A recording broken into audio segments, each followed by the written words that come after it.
ഒരുത്തന്നെ dress മാറ്റുക കേട്ടോ. നനഞ്ഞ് ഫുള്ള് നനഞ്ഞ്. തണുപ്പൊന്നും നമുക്കൊരു പ്രശ്നമല്ലെന്ന് ഉള്ള തെളിയിച്ചു. അതെ, തണുപ്പൊന്നും എന്ത് തണുപ്പ് നമുക്ക്.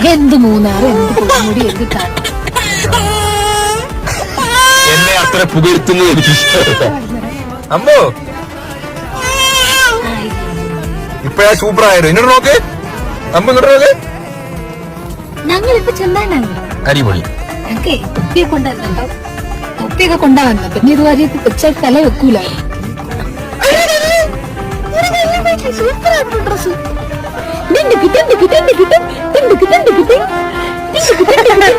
സിംബ